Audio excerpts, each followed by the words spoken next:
Now, I'd like to take a moment now to dig in and interview my co-host here, Connie.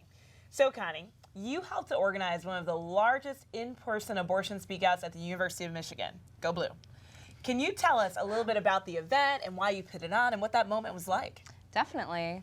So the University of Michigan Abortion Speakout has been happening for 3 years now. Every time we get a crowd of about 200 to 300 people. We have a dozen or so people who share their stories, including this year we had a form for people to submit stories anonymously. And it is just always a very powerful event. And I do want to say the University of Michigan has a reputation for being a progressive campus. So in some ways, we are very lucky to be able to put on this event. I can see how much more difficult it would be in other places in less supportive communities. But even on a campus as progressive as U of M's campus is, there wasn't an existing space for people to talk about their abortions. There was nothing like that. So I think that just goes to show how these spaces need to be created everywhere, even on, campuses that you kind of write off as being like very liberal. Oh, and to our viewers today, if you'd like to support my work and the work of 1 in 3 activists on campuses across the nation, please visit www.1in3campaign.org/donate. Right now, I'm thrilled to share this pre-recorded message from Congresswoman Barbara Lee of California and a great supporter of reproductive justice and the right to safe abortion care.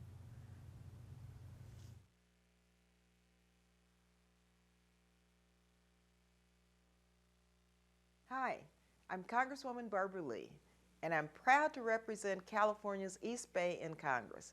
I am so honored to be part of Advocates for Youth 2016 Speak Out, a live people's brief. During this Speak Out, women from all around our nation will share their abortion stories. I applaud each and every one of you for your bravery. It takes incredible courage to share such a personal story. I have long advocated for a woman's right to choose and the right to a safe abortion, a right that has been upheld and guaranteed by the Supreme Court in Roe v. Wade. Statistics show that women in their 20s accounted for the majority of abortions, and 1 in 3 women will have an abortion in her lifetime. Yet, because of the GOP's war on women's health, women face shame and stigma for practicing their fundamental right to choose. And in a few months, the Supreme Court will again make a decision that could dramatically affect the ability of women to access safe abortion care. That is why this campaign is so important. We must fight back against their war on women's health and their efforts to turn back the clock on women's rights. And we must tell the Supreme Court why protecting access to abortion care is so important. I am proud to witness your commitment to this important fight and stand beside you in Congress. I am leading the push for the Each Woman Act, H.R. 2972, in the House of Representatives, which is co-sponsored by more than 100 members of Congress. This bill would end the discriminatory Hyde Amendment once and for all. I was a congressional staffer in the 70s when this amendment was first passed, and I have consistently opposed it.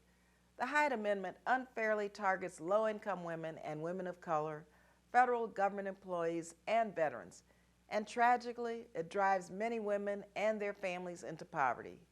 We must keep working to stop this amendment. 86% of Americans share our belief that politicians shouldn't deny a woman health care just because she's poor. In closing, I want to once again thank Advocates for Youth for their dedication to advancing health, dignity, and justice for young people, for women, their families, and their communities. Your work has positively impacted countless women, especially young women and women of color. Keep up the good work. Thank you again for inviting me to be a part of this very important campaign. Thank you so much for that, Congresswoman Lee. It's such a privilege to be joined by our champions. Now, I'm happy to welcome Karen by phone, who will share her story. Karen, please start whenever you're ready. Hey there, thank you so much. That was such a powerful message, and I just want to echo that thought that especially for women of color and people who are poor, it's so important for them to have the access to the health care that I was able to enjoy.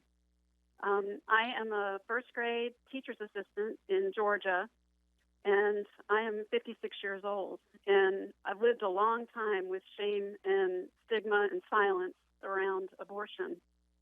I really would love to see truth and compassion replace the silence and the shame. And I don't have a lot of power, but thank you for giving me this chance to use what little power I have, which is my voice, to tell my truth and to try to tell it with compassion. I had an abortion when I was 13. I was like most girls and women who were uneducated. None of the adults in my life taught me about my body, about sex, reproduction, or relationships. And so when I was 13, I got in with a group that was older. I had a boyfriend who could drive, and he put a lot of pressure on me to have sex. And we had one encounter that was incredibly physically painful. And about several weeks later, I can remember walking around the halls of my school telling everybody that I had a really weird germ because I just kept throwing up every morning, and then I'd feel better, and then I'd get sick again.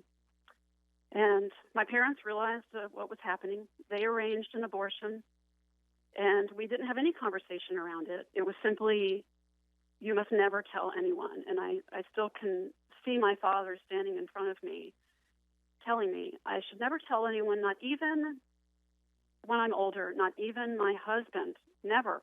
Another soul cannot know this. And so I got the message that I was a horrible person, and if people knew, my life would be over. And I was very young. Remember, this is 13. So my high school years weren't very great. I carried on, and I went to college. I was 19, and I was in an unhealthy relationship. I didn't have a lot of self-esteem. I was using protection, the diaphragm, and it failed, and I found myself pregnant again. And I was very passive, and I probably would have married him and become a mother then if he had wanted it, but I'm so thankful that he didn't. It was not a healthy relationship, and it would have been a bad situation. He dumped me off at an abortion clinic by myself, and I went through that alone. I was still living with my parents, and I couldn't tell them. I couldn't tell anyone. And I spent a lot of time crying in my closet. I would go in there and just lie down on the floor with a pillow and just cry.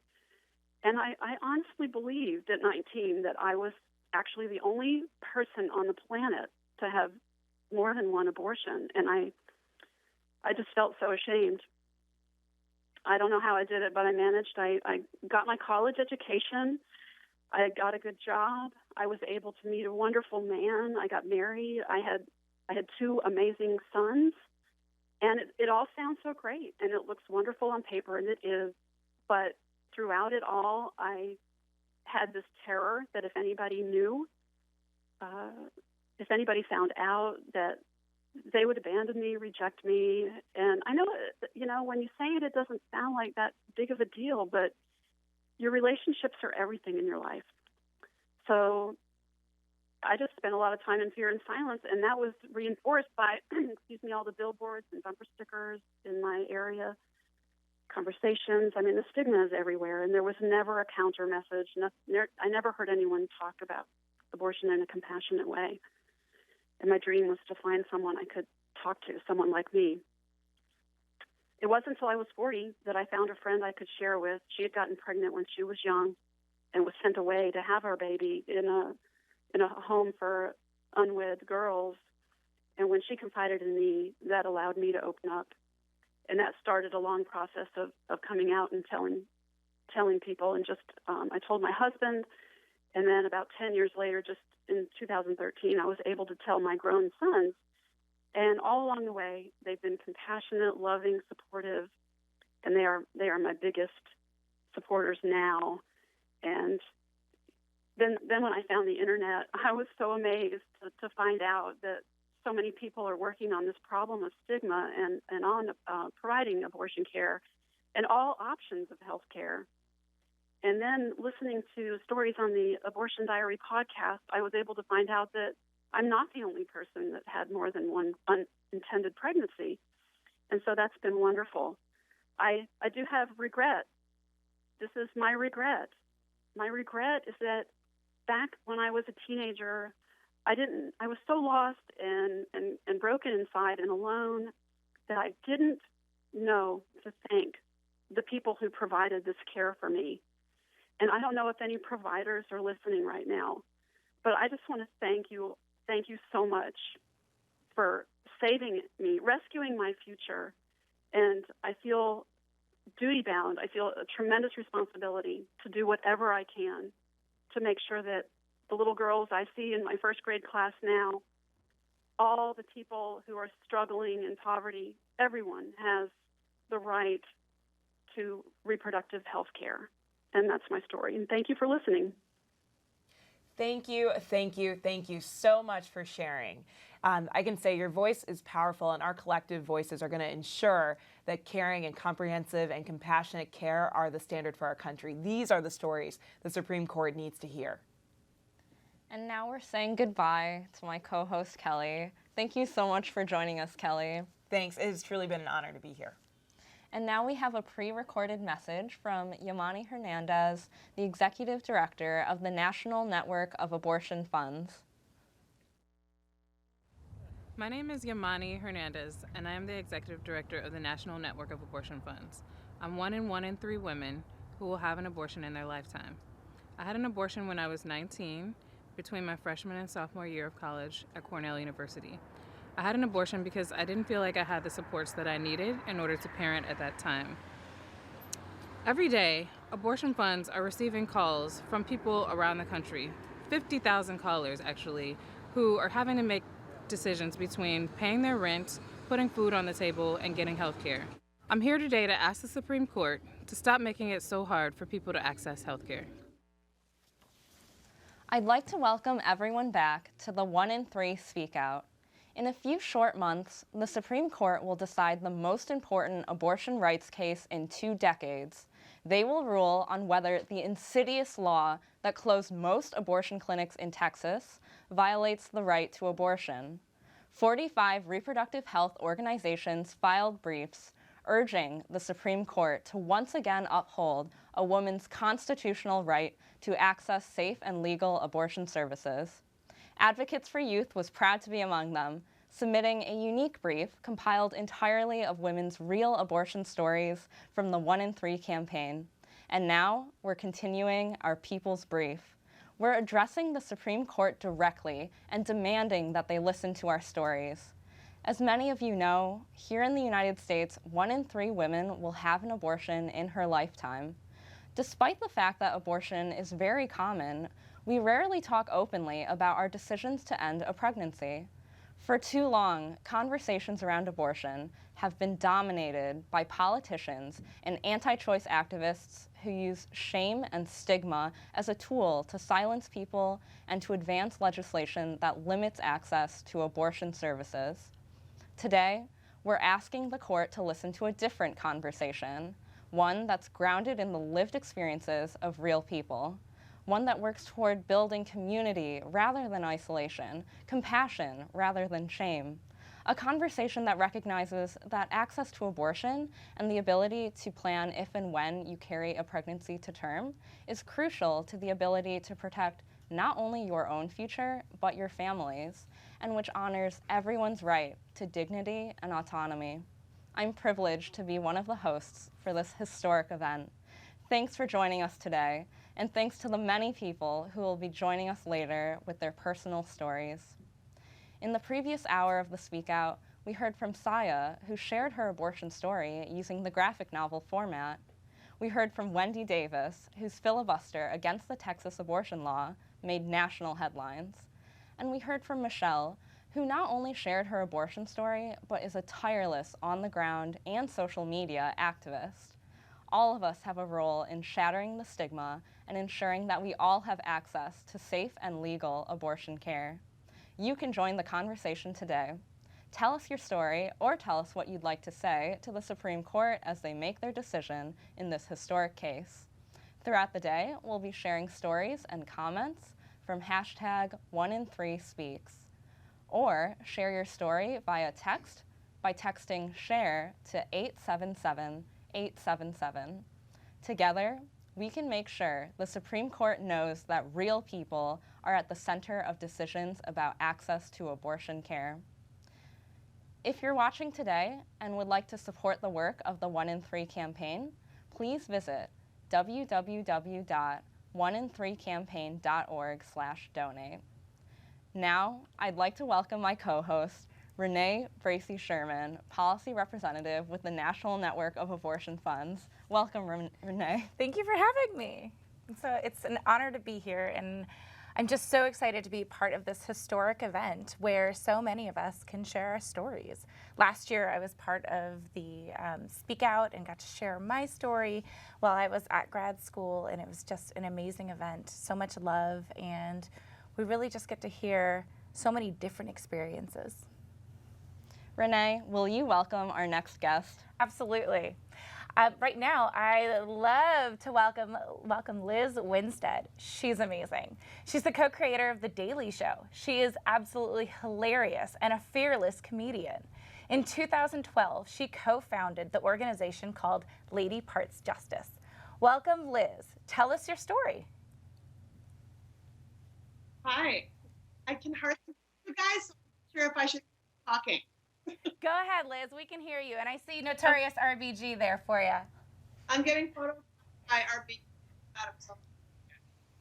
I'm also thrilled to be part of this event as we tell our story to normalize abortion. The goal is that we put it in its proper place, which is one of the public penalty of women's health that will make our time. Abortion story is not common. I got. Hey, Liz, we're having a bit of trouble hearing you. Can we come back to you in just a second? Yeah.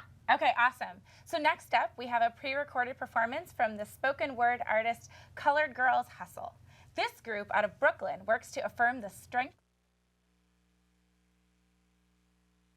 their mixtape and riveting interview series. I'm Taja. And I'm Jess. And we are Colored Girls Hustle. Colored Girls Hustle is a funky, fresh rap girl, sister girl duo that uses powerful words, powerful beats to inspire bold self-expression and authentic living. And we use our experiences as Black women to shed light on how we live our lives, what's important to us and to our communities, and also to honor and affirm the way that we and our communities hustle for justice, for creativity, and for wellness. And as individuals and as an institution, we support access to safe, legal, and affordable abortion care services. So in 2006, it was my junior year of college, I got an abortion. And I'm really thankful that at that time I had the support of my mother and I had access to adequate health care to provide for a safe procedure. And it was a really difficult decision, but ultimately a decision that was best for me and my vision of what I wanted my life to be. And that decision has allowed me to live my life in a creative way that I'm able to contribute through my music, through my visual art, through my work with young people. And it's a decision that I've often kept to myself because of the stigma and shame around abortions and around people who have abortions. But ultimately, I think it's really important to share and to destigmatize abortion in order to support women in having access to the care that they need for their emotional, physical, and spiritual well-being. Word. I've never been pregnant before, but I've had the pleasure of supporting pregnant people. I've been a volunteer doula with the Doula Project in New York City, and as part of my work with them, I was a full spectrum doula, which meant that I worked with pregnant people who were going through the birthing process and pregnant people going through the abortion process. And I have worked with about over 100 people as a doula, specifically folks going through the abortion process. And The people who were getting an abortion were everywhere from grandmothers to mothers to teenagers, and everyone had different reasons for why they showed up. Birth control failure, not being in a safe situation in their home, with their partners or with their parents, not feeling ready, not wanting to ever be a parent, or not feeling like they were in an economic situation to be able to care for a child. But it was very clear for me that everyone who walked into that room, though they came from different like gender identities and racial backgrounds, ethnic backgrounds, and had all different reasons for being in the room, there was a lot of careful consideration. There was a knowing. And I'm glad that I was able to witness and support and provide compassionate, non-judgmental care for the folks that I served. Access to legal abortion is important. And one thing we know is that even if abortion isn't legal, the need for abortion still exists. So keeping abortion legal allows us to keep abortion safe. Word. And just because abortion is legal doesn't mean that everyone's able to access it, right?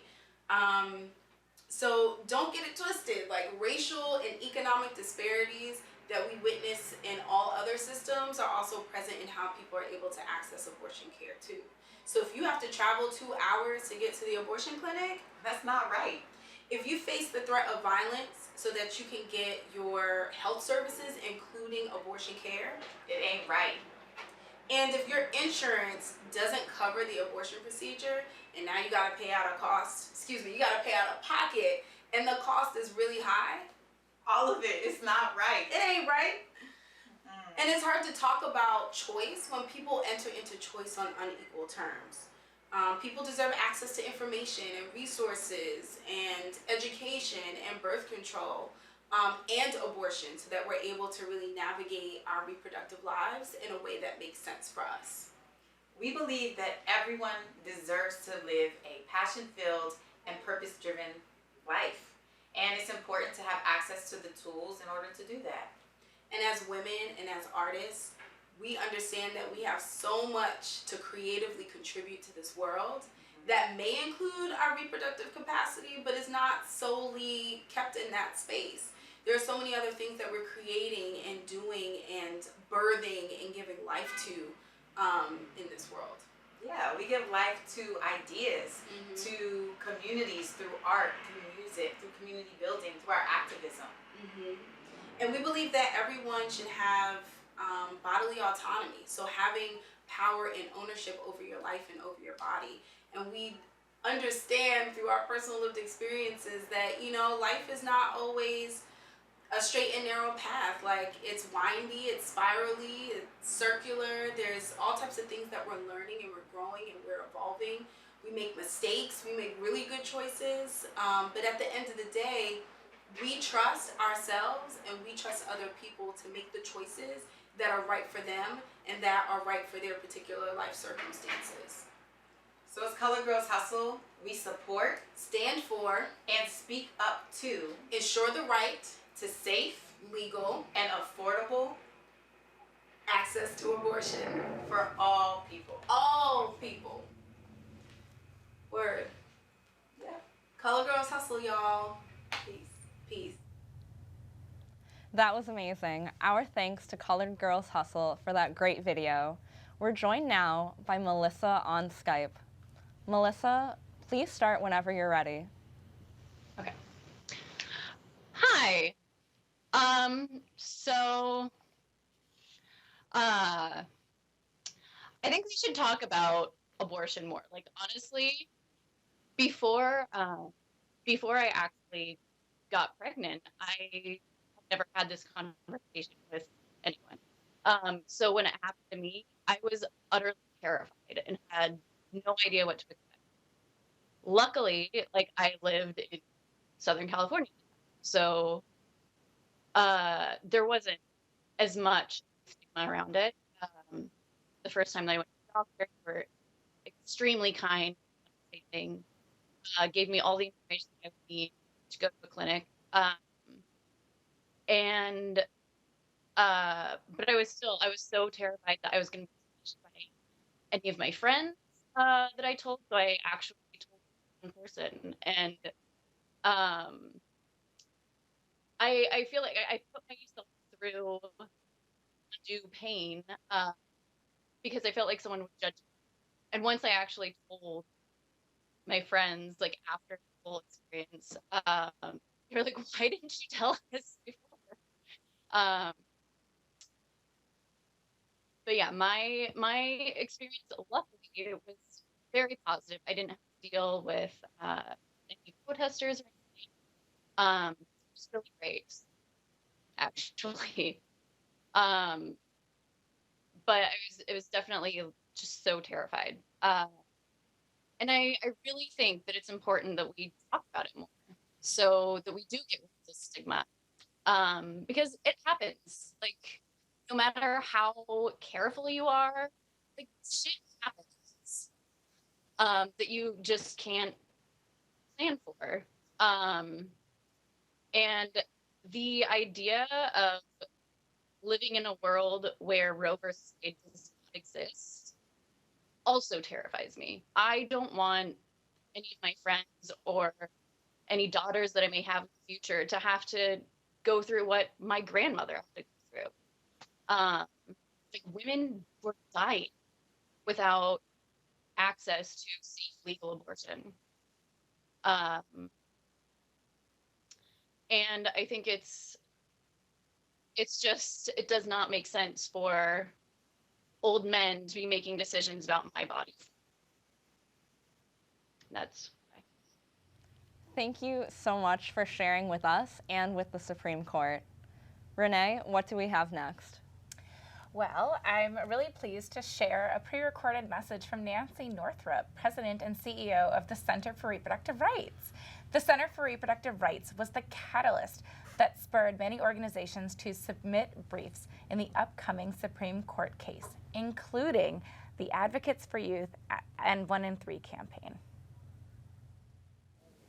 Hello, I'm Nancy Northup, President and CEO of the Center for Reproductive Rights. It's great to be part of the 1 in 3 campaign Speak Out, and it couldn't come at a more crucial time.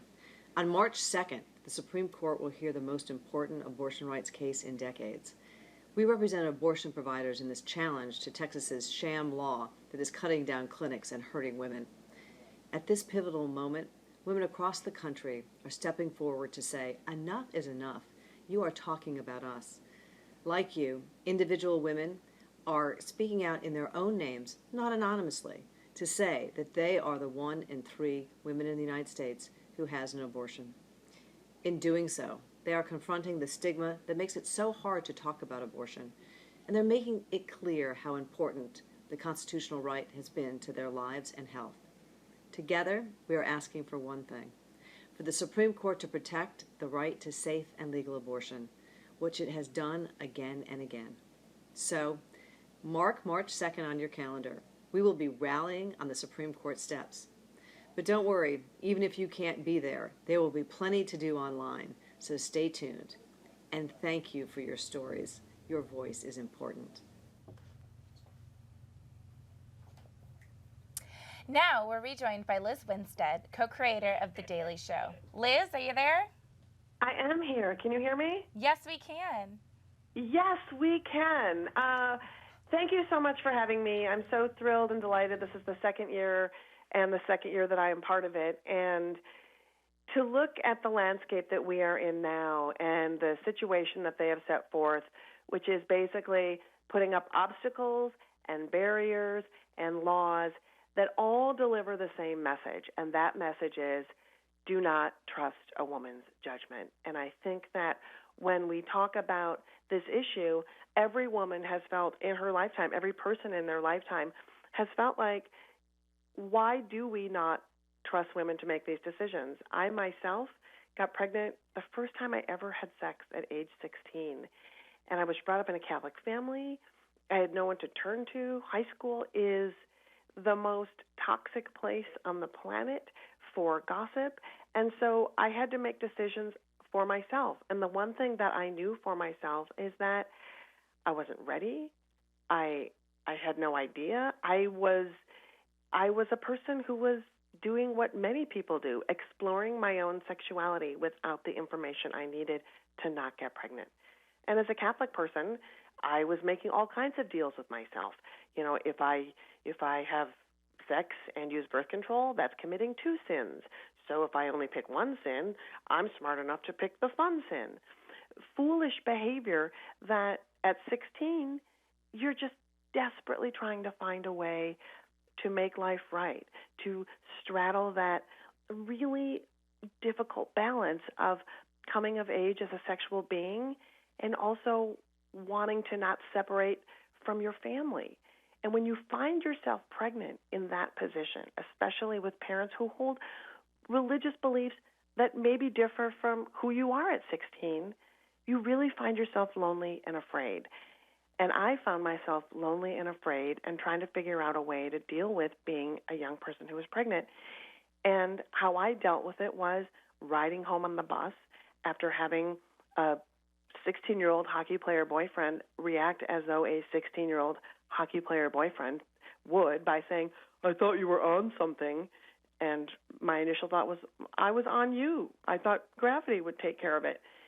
And as I'm riding home on the bus and I look up and I see an ad that was vague but hopeful enough that said, pregnancy test, choices, options, and the optimum word for when you are 16, free. So I got off the bus and I went to this place that turned out not to be a place that wanted to help, but a crisis pregnancy center, a place created and designed by religious extremists to shame and silence young girls into thinking that carrying a pregnancy to term was their only options. And I sat down and I waited for a counselor to come and help me. And a woman did appear in a lab coat. And I thought, oh my God, a doctor, I'm going to get help. And then as she spoke, as she showed me a giant book of photographs of the fetuses that we have all seen, I was terrified. And as she talked to me about what my pregnancy would be and offered me my options, which were carry the child to term or carry the child to term and give it up for adoption, I realized this woman didn't offer me any guidance or advice. A grown woman impersonating a physician and a person of God, the two people a 16-year-old trusts the most, looked at me as a 16-year-old girl capitalizing and preying upon my vulnerability and my confusion and basically said, your life is insignificant. And at 16, you know many things. You often know what you don't want, but you often have a hopeful future. And I left that place feeling terrified at what an adult could do with their power, but also knowing that in the life that I wanted to live, that I was not ready at that time and not now to have a child. You know, it's interesting when people say the most important job in the world is motherhood. And if that's the case, how could anybody believe that every single person would be good at it?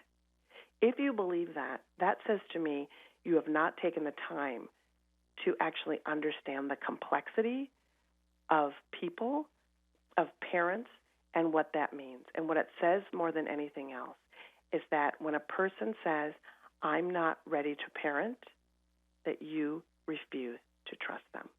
And so I'm here telling my story because when a woman and a person who is pregnant decides that they don't want to be a mother, they can't be a parent again, that we trust you and that it is normal for you and empowering, and we trust you to make your own decision. If you could speak to the Supreme Court today, what would you say to them?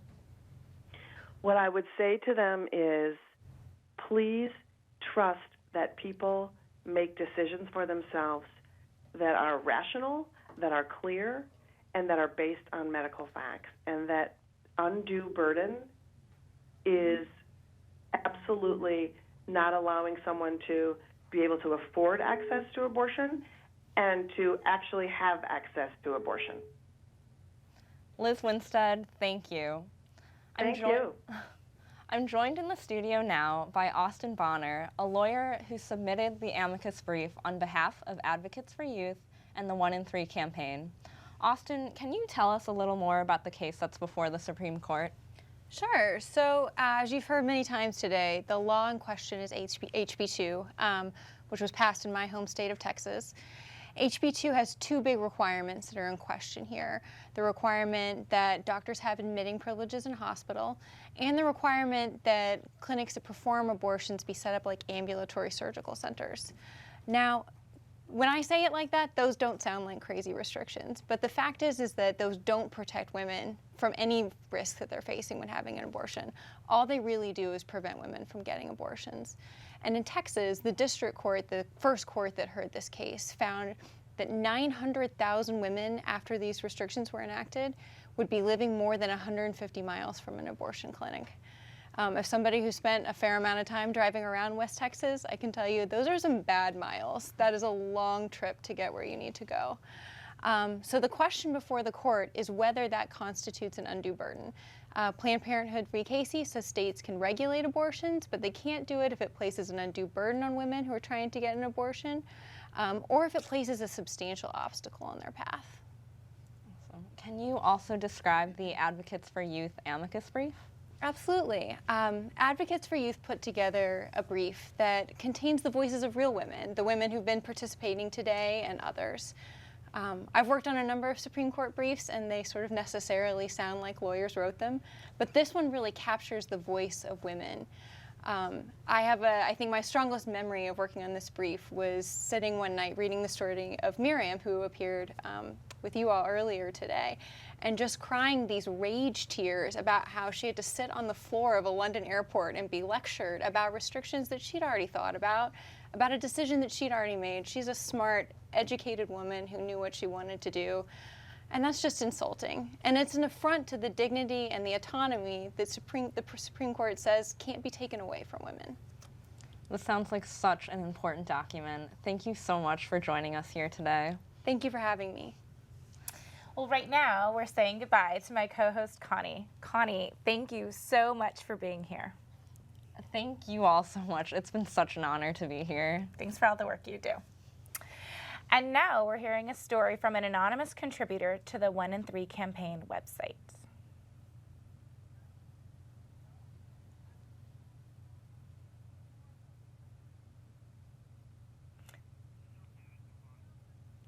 Okay. So we're now joined on Skype by Marva. Marva is the Director of Clinical Services at Whole Women's Health. She's here to tell us about her story and the stories of her patients in Texas. Marva, can you tell us what it has been like for your patients to access care since the restrictive law was passed? Yes, absolutely. First of all, thank you for having me. And I think the best comparison is years ago, experiencing abortion process. It's really I don't remember a lot about it. I actually children.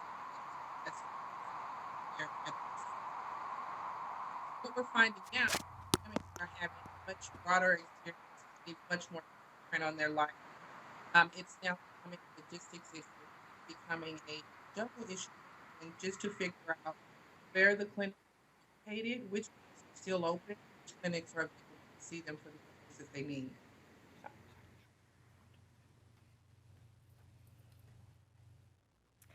And now I'd like to welcome Lauren. Hi, I'm so happy to be here. Awesome. Yeah, I'm so happy to be here and to represent young people and Tennesseans. Great, that's amazing. Yeah. Oh, so now I would like to take a moment to chat with my co-host, Renee. Hello. Hi, how are you? I'm awesome. How are you? I'm good too. Renee, you've been sharing your abortion story publicly for a few years. Can you tell us what inspires you to share your story? Yeah, so this year will be my 5th year sharing my abortion story publicly. I had my abortion 10 years ago when I was 19. My story was shared earlier in the videos. And I think I was never ashamed of the fact that I had an abortion, but I was really frustrated with people talking about us and around us, kind of pushing stereotypes and stigma about people who've had abortions. And I just didn't want to be talked about that way. I wanted to stand up and speak out. So I finally decided to, and I've never looked back. Both my abortion was the best experience and the best decision of my life. And I think second best has been sharing my story, because I meet so many wonderful people who've also had abortions across the country. Yeah, that's awesome and so inspiring. So you also work at the organization, the National Network of Abortion Funds. So that supports people around the country to be able to afford their abortions. Can you tell us why funding is so critical, and why you are working to appeal the Hyde Amendment? Yeah, so if folks don't know about the Hyde Amendment, it is this extremely discriminatory law that keeps folks who are on Medicaid or within the military or federal employees, folks who are incarcerated or get their health insurance from the Indian Health Services, from accessing abortion care, and in many states as well. And so this disproportionately impacts low-income folks and people of color. It's a tragedy. Everyone should have access to safe and legal abortion care, and should be able to afford it. At the National Network of Abortion Funds and our member funds across the country, we hear from people who, are having a hard time saving money to pay for child care, to have someone watch their children while they go have an abortion, or they're having a hard time simply paying for their abortion. And with restrictions like HB2, they're having to travel even further. So they're trying to save up money to cover the cost to travel to the nearest abortion clinic, which can be hundreds of miles away. So at the National Network of Abortion Funds and our member funds, we help them cover those costs as best we can. It's, a small drop in the bucket for the need, but we do what we can. I think one of the things that people assume that because abortion is legal, that it's always automatically accessible, but it's not. And so we need to raise awareness about that. That's awesome. Thank you so much for all your work. That's so important. And now we will be joined by Amelia Bono, founder of the Shout Your Abortion hashtag on Twitter, who will share with us the buzz on social media. Hello, ladies. Thank you. I'm so happy to be here. This is such a powerful day. I'm continually getting starstruck when I find out what people are doing as they sit down at this desk. And there's a lot going on today. There's a lot going on here in this studio and all over the internet, which I'm going to talk about right now. First of all, I want to give a shout out.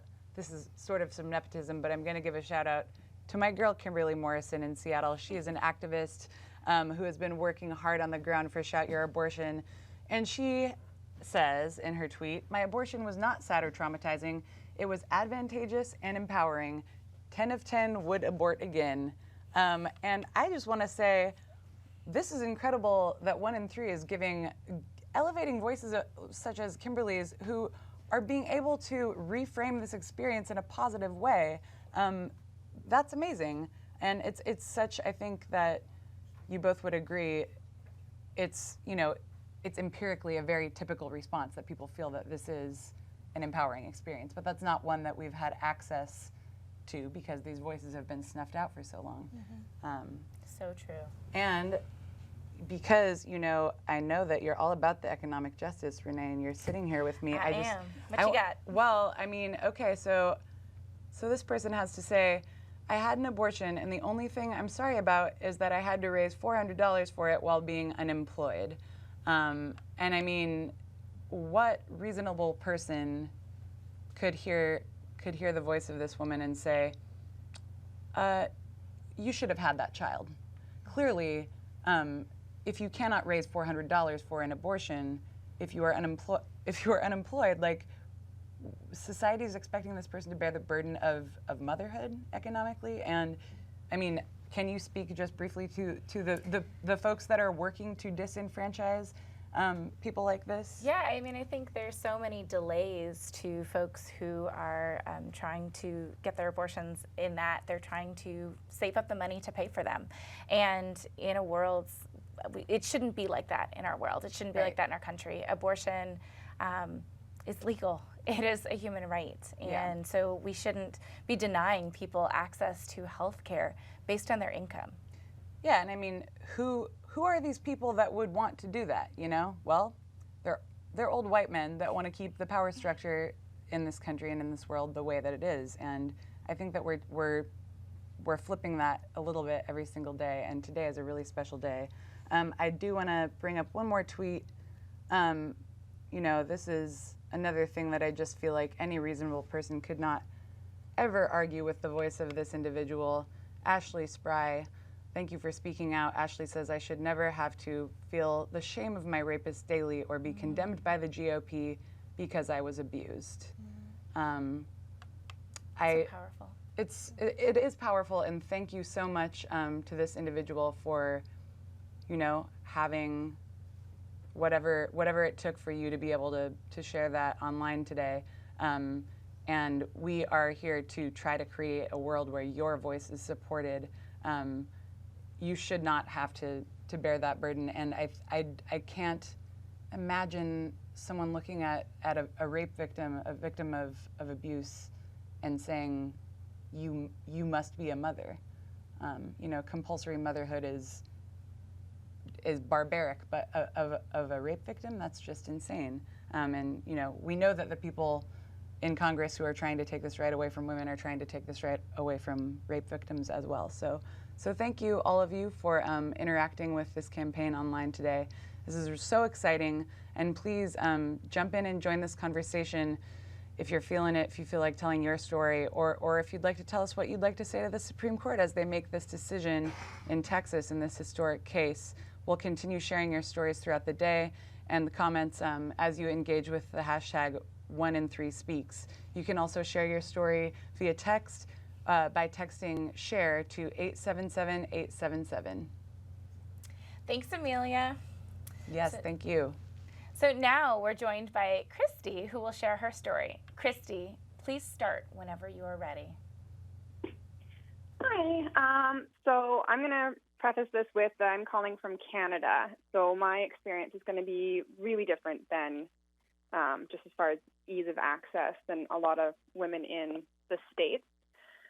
I found out I was pregnant in 2012. I had just moved provinces. I had been there for about 3 months with my boyfriend at the time. And when I found out, I was just absolutely devastated. It wasn't what I wanted at all. In the end, it would have been terrible to have had the kid with him, not because he's a bad guy, just we wouldn't have been good parents together, and we're not together anymore for a lot of reasons. So anyways, when I found out, I was instantly devastated. I felt scared and trapped and just so stressed out and worried. I'd been there for about 3 months. I had to start changing over my license and my health care and stuff from British Columbia to Alberta, which was already stressful enough, and I was horribly sick from the pregnancy. And I was lucky because I am in Canada. I had a 30-minute drive to the clinic. It took nothing to get an appointment. I didn't have to pay for anything because it's just covered. And thank goodness it was, because the stress that I felt just from having an unwanted pregnancy was more than enough. And it is just remembering those feelings brings back a lot. It's terrifying when that's not what you want, that's not what you're ready for. And I can't imagine what it'd be like to worry about taking time off work and what it costs to travel via, land or air or whatever, to have to pay for food and lodging, on top of having to pay for the procedure itself. It stresses me out just even thinking about that, let alone having to live through it. For me, it was absolutely probably the best decision of my life. I do not regret it at all. When the procedure was finished, I felt nothing but relief, and I cried out of pure relief of not having to worry about it anymore.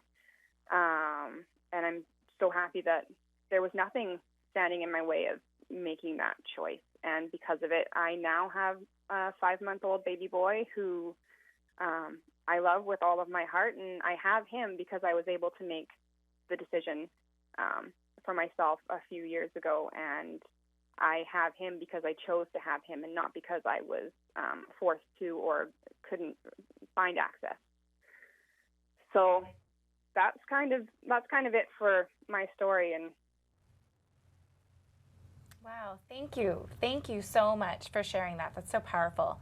These are the stories that the Supreme Court needs to hear. Christy, if you could speak to the Supreme Court as they decide this case, what would you say to them? Well, it kind of just comes back to the stress, fear, and devastation I felt when I was pregnant, and not being able to afford to do any of that if I was in a different position. No woman should have to be forced to be a mother. Some people don't want to be parents ever. Sometimes, like for me, I wanted to be a parent. It wasn't the time, and I'm happy that I'm in the position I am now. Thanks, Christy. Lauren, who's our next guest? Next, we are joined in the studio by Hope. Hope, could you please tell us your story? Sure. So I had my abortion my freshman year of college during Christmas break that year. I guess the part that I most want to talk about with my story is just to kind of clarify that the decision that I made wasn't a difficult one to make. I was supported by my mom and my grandmother and had this, kind of small but important nuclear system that was totally on board. But it was a decision that I really struggled with in terms of guilt and shame afterwards, which I think is why this is such an important Supreme Court case to bring up. I know it was my experience, and I think it's the experience of a lot of women that this decision isn't actually a hard one to make. I think that also importantly for me, having grown up in Tennessee and not having had access to any kind of fact-based sex education was hugely influential. So I was able to make this decision with very little practical barriers, thankfully, which I don't think would be the case in Tennessee right now based on kind of newer restrictions. But I feel like it's important to talk about why women feel the need to hide this whole process, myself included. And I am happy to have the ability to share this story and to just kind of normalize the whole experience and why it was important and how it was meaningful for me. And I can say that because I was able to access abortion care now, I'm happily married. I don't have a 4-year-old. I am a college graduate. I'm working at a large nonprofit here in DC, and my life would be completely different if I hadn't been able to make this decision. Thank you so much, Hope. I didn't know you're from Tennessee too. I feel you on the lack of comprehensive sex education. It's definitely a problem we're working on. Hope, if you could share your story with the Supreme Court as they decide this case, what would you say to them? I would say to trust women. I think that the idea that women take this lightly and need to have mandated, waiting periods and mandated kind of advice from professionals in a way that isn't medically based is really a disservice to women in general. I think that we should be able to trust women to make the best decisions for themselves, because I think that trust is given to most individuals under most circumstances, and I don't know why this should be an exception, especially for something that's so personal and such a personal responsibility. Thank you. And now I'd like to take a moment to interview my badass co-host, Lauren. Hey. So Lauren, can you tell us a little bit about what it's like to access abortion and abortion stigma in Tennessee? Yeah, well, it is challenging. In November of 2014, there was an amendment passed to our state constitution that opened the gateway to all sorts of harmful restrictions. In fact, just today, some of our legislators introduced a 20-week ban, which I will be fighting, but I just got that news today, and I thought it was ironic considering what I'm doing today. Yeah, it is challenging for sure. So tell me, why do you think it's super important to fight the good fight in the South? Yeah, well, I think that the South has this sort of gap between our legislators, the people who are representing us, and the people on the ground who are living every day, the people that I talk to through my work with the 1 in 3 campaign. There's a larger gap in the South than I think anywhere else in the country. So I think it's super important. It's hard, but we're out there doing it, and I think we can accomplish a lot. You're so badass.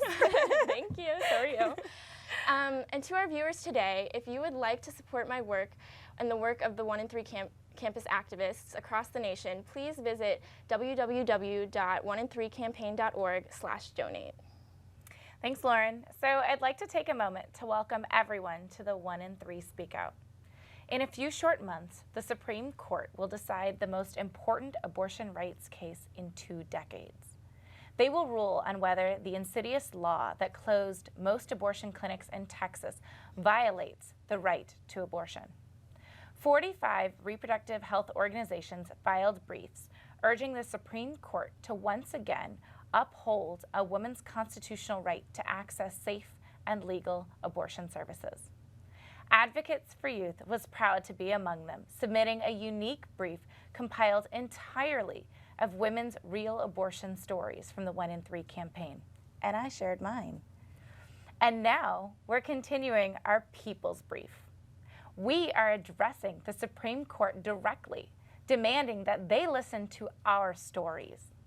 As many of you know, here in the United States, 1 in 3 women will have an abortion in her lifetime.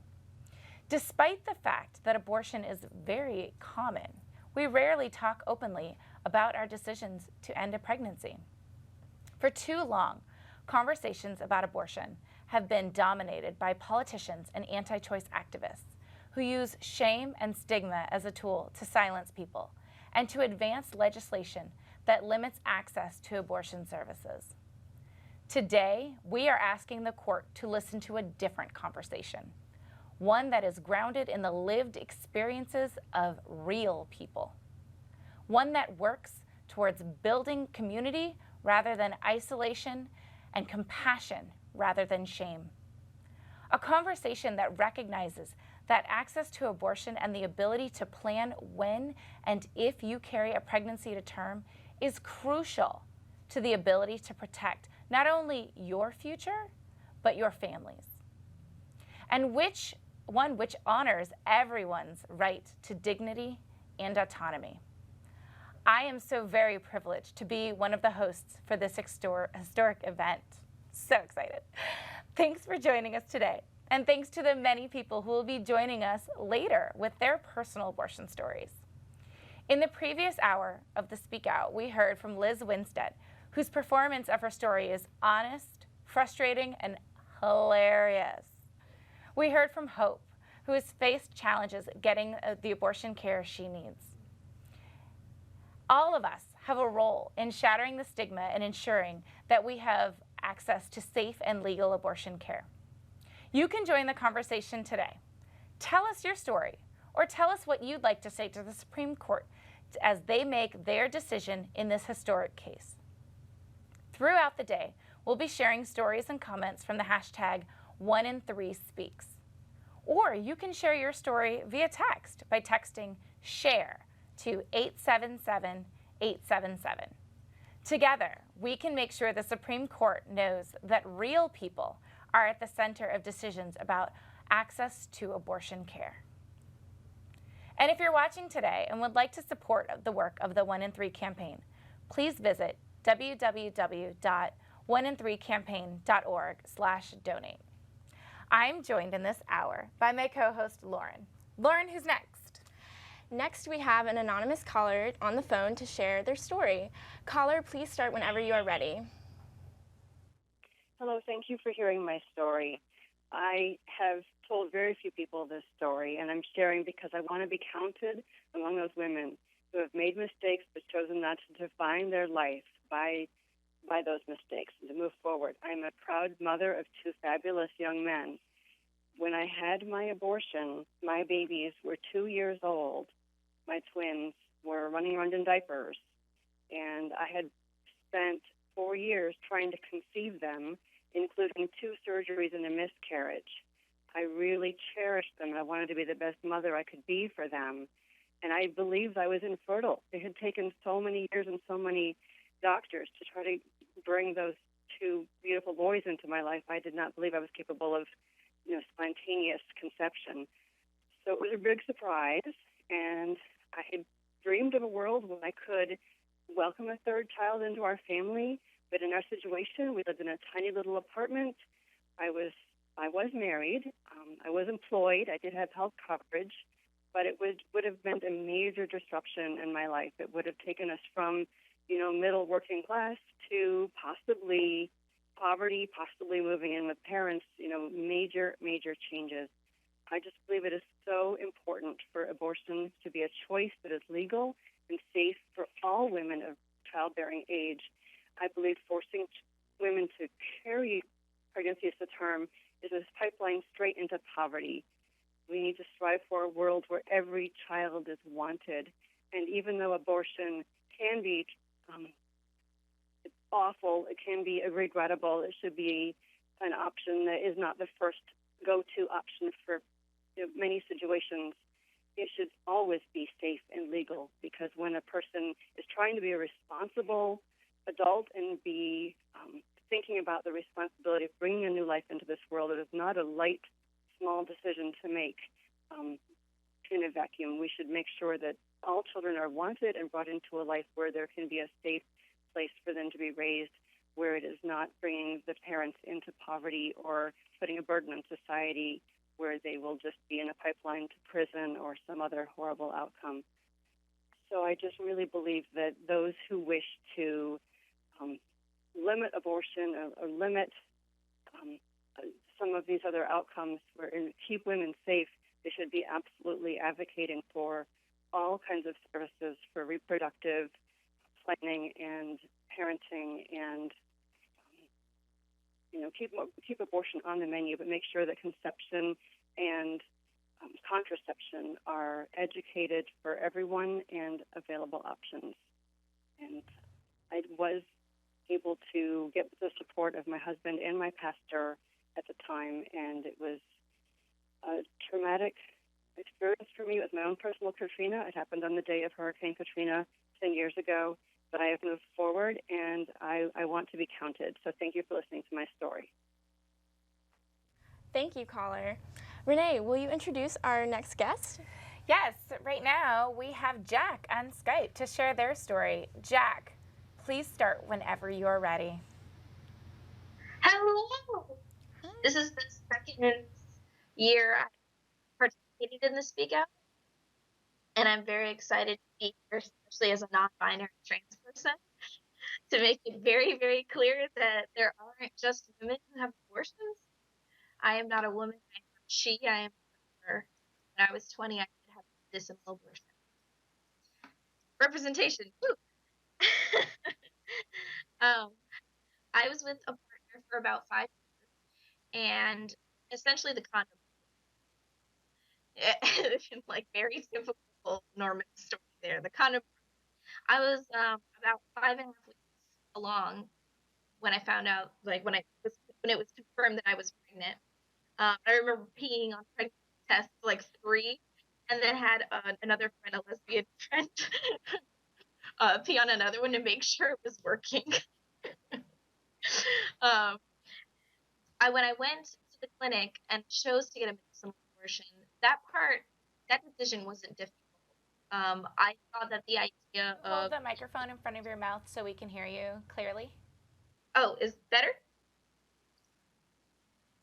So when I went to the clinic and chose to get a medicinal abortion, I thought, hey, maybe being at home and being in the comfort of my own space would be a good idea in terms of how I'd like to go about the process.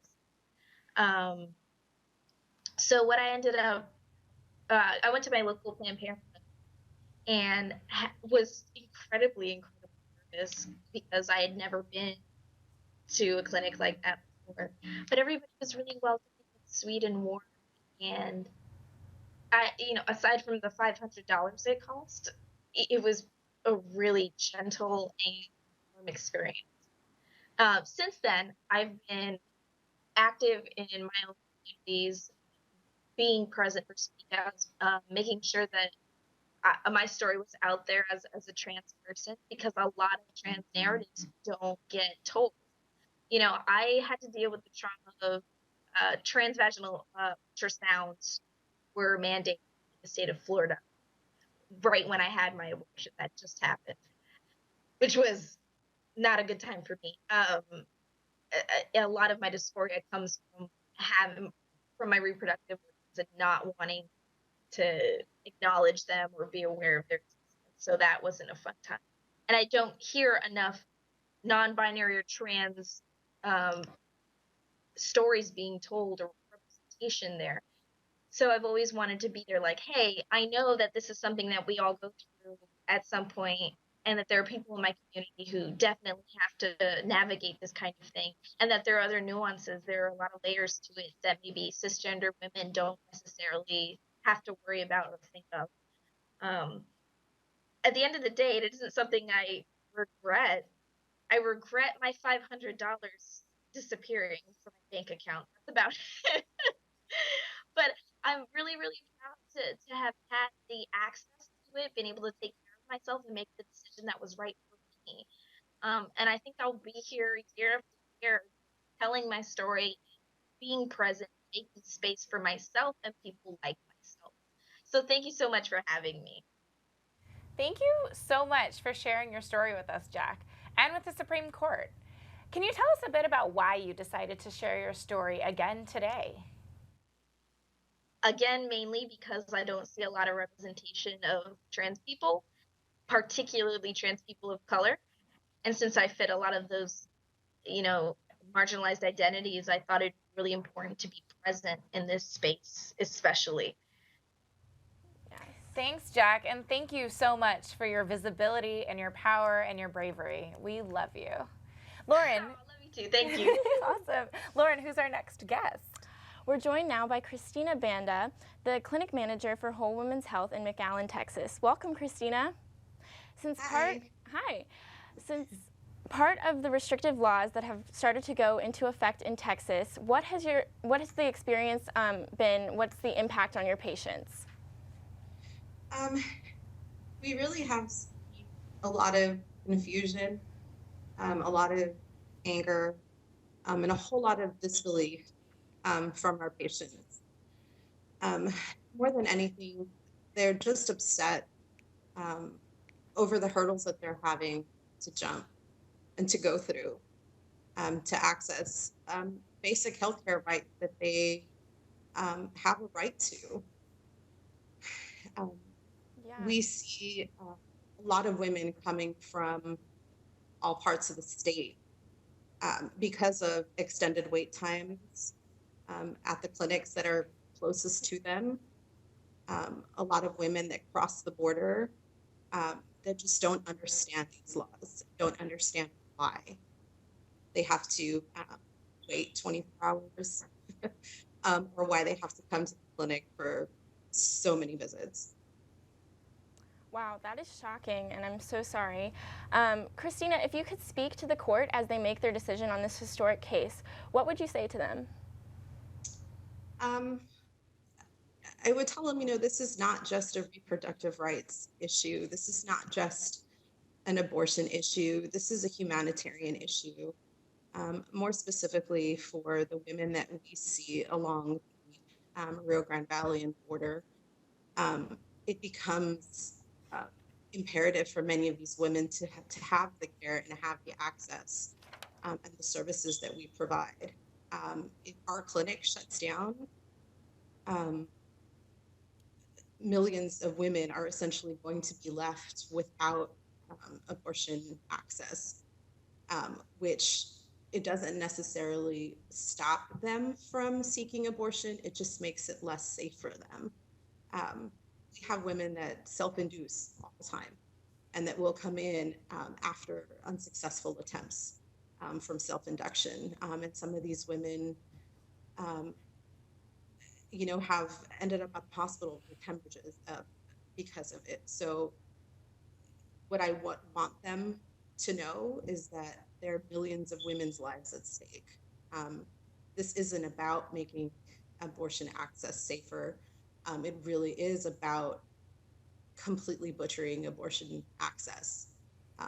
That is the ultimate goal of these laws, and I really hope that they can see past that and stand on the right side of history with us. Wow, thank you so much for joining us, and thank you for the work that you're doing. Y'all are all in my thoughts. Renee, what's next?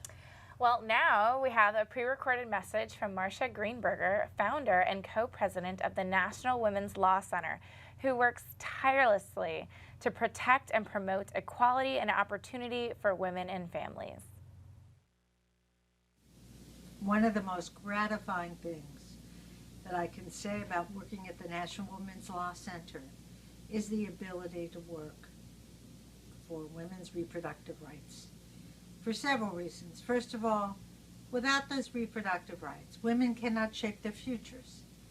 They can't act responsibly in determining when they are ready to have children and if they are going to have children, and how many children they can responsibly take care of. Women can't be independent and truly free individuals and have equality if women don't have reproductive rights. And I think every young woman today knows in her core how important that ability to protect her rights, her freedom, her liberty is to shaping her future and being able to be a responsible parent if that's what she wants to be. So I urge everybody, fight with us. And for the National Women's Law Center, it is in our core and in my core. And I'll say one final quick thing, and that is I'm of the age when I remember when women didn't have those reproductive rights. I was in college before Roe v. Wade was decided, and I had such close friends who were worried about dying because of back alley abortions. Literally, that happened in this country. So we have a lot to fight to protect, and we need a lot of allies to do that fighting with us. Thanks for that, Marcia. Right now we have a guest on the phone who will share their story. Victoria, please start whenever you are ready. I'm going to speak with my phone on my ear, yes? Yeah, you're good. Okay. Whenever you're ready.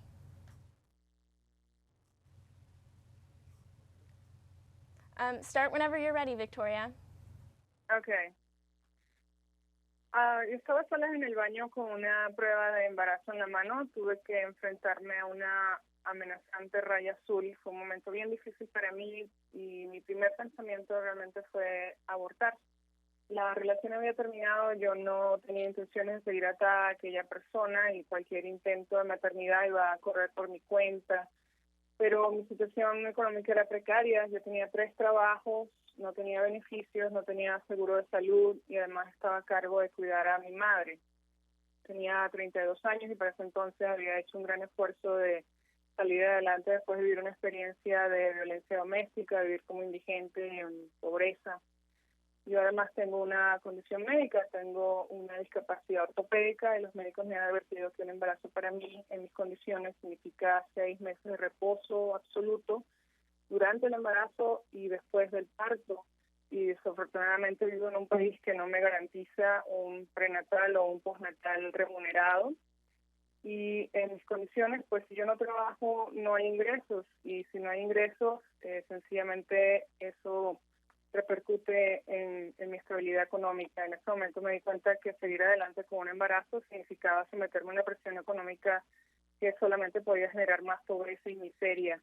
y eso era una gran injusticia. Yo no estaba en condiciones de convertirme en madre y tomé la decisión de interrumpir este embarazo y sé que fue la mejor decisión para mí.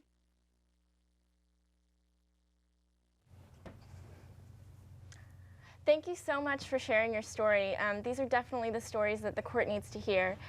Can you tell us what you would say to the Supreme Court if you could address them as they decide this historic case? Yeah, the Supreme Court must put a stop on this dishonest and harmful anti-abortion laws that do anything but improve care. I believe that the courts can ensure that people continue to have access to quality, to legal, safe abortion care when they need it, and I'm urging the justice to do just that, to stop anti-abortion agenda and to ensure barrier-free access to abortion care. Thank you so much, Victoria. We're joined now by Amelia Bono, founder of the Shout Your Abortion tag on Twitter, who will share with us today what's happening on social media. Hello again. Hey. I'm so happy to be back. So there's so much going on. It's hard to even choose. And as we know, abortion is just, it's something that you can find your way into emotionally in so many different ways. It's a huge aspect of the human experience, right? Of what it's like to be alive as a person who has sex or who has a vagina or any combination of those things. I want to go back to a tweet from earlier today from a woman named Danielle Campo Amor. I'm sorry if I'm saying your name wrong, Danielle. And I know Danielle. She's a writer who found me during the Shout Your Abortion stuff blowing up. And Danielle reached out to me and she just told me, Amelia, I want you to know that somewhere someone is hearing the discourse that, you know, movements like 1 and 3 and like SYA are helping to catalyze. Someone is finding a place to relate their own experience to in a way that is saving their life. And so I just want to highlight Danielle's story, which she writes about really eloquently in this article that she wrote for Salon. She says, the stigma society has attached to my abortion almost killed me. And it's a really powerful testament to the fact that abortion is an experience that's so much defined by the culture around the individual. I think that you know, women who are shamed and stigmatized, the way that Danielle was, she was in like a very, very seriously, you know, fundamentalist Christian. She was around a lot of pro-life folks that were saying horrible things all the time about women who chose abortion, and it drove her into a super dark place, and she almost didn't make it out. So I think that, you know, Danielle is somebody who's using her voice now, and I know that there are women who are hearing Danielle's voice who are women of faith who have chosen abortion and who have stopped hating themselves probably because she's shared her story. And that's, you know, that's what 1 and 3 is out here doing today, is helping women relate to other people. You know, there are just so many compelling things out there on social media today. Alicia Johnson says, 1 and 3 Speaks is all about youth leadership, busting stigma, and uplifting the voices of people who have had abortions, and it's amazing. That's so amazing. It's so amazing. It's really just such a powerful vibe in here today, and just all of the people calling in to participate. It's almost unspeakable, except it is. So yeah, I just wanted to say thank you so much to this campaign for having me today. To all of the people who shared your stories, every single person who did that today, and every time someone chooses to do that, everybody's putting something on the line, right? And I know that when I shared my story, I was very aware that I'm putting way less on the line than many, many other people. A lot of those reasons are things that I did not earn, like, you know, my whiteness, the fact that I live in a liberal community. But I think that what we are doing here today is making it so that there's less on the line for women in the future.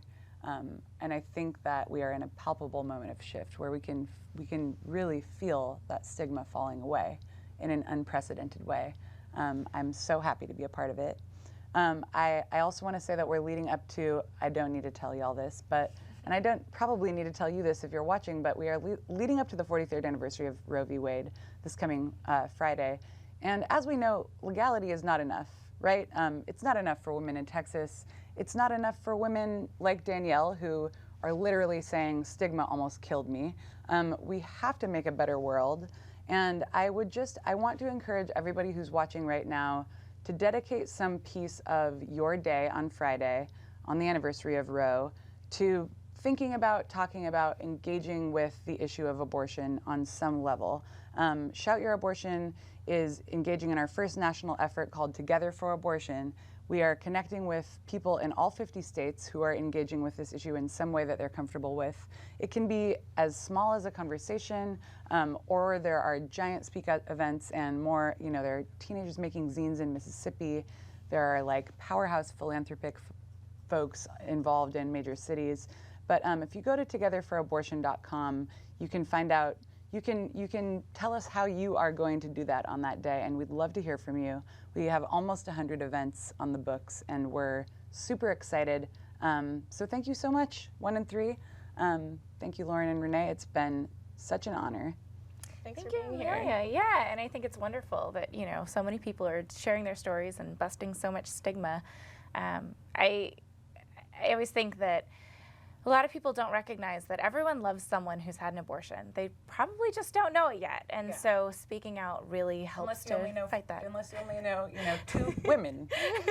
And then maybe there's always someone. Odds are, yes, Well, absolutely. thank you so much. It's my pleasure. So Lauren, who's joining us next? Next, I'd like to welcome Anna, who will share her story. Anna, please start whenever you're ready. Hi. So thanks for having me. I'm getting some echo, so I don't know if I should turn something off or just keep talking. But anyway, okay. So I had 2 abortions in my 20s, actually, and early 20s. I'm 38 years old now, and I was raised by very pro-choice parents, so I was raised to believe that I had a choice and that I should have control over my body and that abortion was not a bad thing. So I feel very fortunate because I know a lot of people have abortions and don't feel that way. But my first one, my family was very supportive. My parents knew about it. My mom took me to a clinic, and I was surrounded by lots of young women, very like teenage girls. Unfortunately, the provider at that clinic was asking me really inappropriate questions while I was going under, like, where's your boyfriend? Why isn't he here? And I remember thinking that was really odd at the time, but I was cared for by my mother after that, and it felt better. A year later, I had a second abortion. I did not tell my family about this one because I was embarrassed. I had a partner with me at the time. But what was different about that was that the providers were so much more understanding and supportive. And I was in a waiting room at one point with other women who were waiting to have their abortions, and they were older than me, was a bigger age range, and they were talking about how they couldn't afford it. They couldn't afford to have another child. Like, one woman had other children already. They all had jobs that didn't allow them to support more children. We had this moment together where we were able to sort of listen and provide support. So that's my story. I wanted to add, I chose to do this because I also want to help break down the stigma. I didn't even know I was supposed to feel ashamed about having had an abortion until I overheard people talking to me about abortions as if, they had no idea anyone in the room had had one, right? So I wanted to make sure that people knew that all kinds of people have them, not just, poor women who, the stereotype about low-income women who make bad decisions. I don't buy into that stereotype. I'm sorry to be even repeating it, but I want to make sure everyone understands that white educated women also need access to abortions. We have much easier access because of money, but it's, I just need to come out about it. I also recently found myself in a position where I was able to help somebody get access to an abortion. She didn't have access to the resources, and she had financial barriers, and I was able to turn around and help her out as well. And it was very meaningful, I think, for her to have support and for me to be able to do that for another person in that position. So. Anna, thank you so much for sharing your story with us and the Supreme Court. What would you say to the court if you could address them about this historic case? Me? I would say that women have always needed access to good abortion services, and they will always seek them out. And they will do it whether it's legal or not. And I want to provide help. We need to provide safe, affordable ways for them to do it, and we need to take the stigma away so that we can help people take care of their bodies and plan for their futures, and that every pregnancy is a wanted pregnancy. So I think that no matter what, women will always need that control over their bodies. Wonderful. That's great talking to you, Anna. Thank you. And now it is my distinct honor to introduce Dr. Willie Parker, an OBGYN, abortion provider, and reproductive justice crusader. Welcome, Dr. Parker. Thank you so much. As an OBGYN, you have chosen to help women in need of abortion care. Why are you so committed to being an abortion provider? Well, after many years of wrestling with my own conscience about what was morally the right thing to do, given my chosen craft as a women's health provider, I came to conclude that abortion care is just as essential a part of women's health care as obstetrics or gynecology or any of the other of it. And so I've always fancied myself as a comprehensive health care provider. But I realized ultimately that I couldn't consider myself that unless I was willing to provide all the services that a woman needs. And in keeping with the mantra of this campaign, the 1 in 3, I found myself with patients frequently who had unplanned, unwanted pregnancies or wanted but lethally flawed ones. And so it really became unsettling to me to know that if I were unwilling to provide abortion care, that I was unable to help 1 in 3 of the women who were coming to me. And so that simply became unacceptable. Wow. What makes you continue to provide services in the face of all the political rhetoric and hate mongering that many abortion providers face? Well, not just because yesterday was a holiday. Dr. King is a big hero of mine. And he said that, the real measure of a person is not when they stand in moments of comfort, but when they stand in times of controversy. Unfortunately, health care that's called abortion that women need has been made controversial because people have decided to politicize it and to turn it into a moral issue when it is a matter of health and conscience and autonomy for women. So it's, a lot of people look at what the risk is and what they're afraid of, in terms of the most stark outcome of, what am I willing to die for? I know what I'm willing to live for. I'm willing to live for the rights of women to exercise their full humanity, and I want for them what I want for myself. So it's not a grand gesture of chivalry or bravery. It's about just common human decency. I want for women what I want for myself. Wow. And if you could talk to the Supreme Court as they decide this historic case, what would you say to them? Well, I would say, one of my sheroes was the mother of Cecile Richards, Governor Ann Richards. And I've seen plays about her, I've read about her. And long before I knew who Cecile was, that she's kind of, in a very super way, led Planned Parenthood Federation.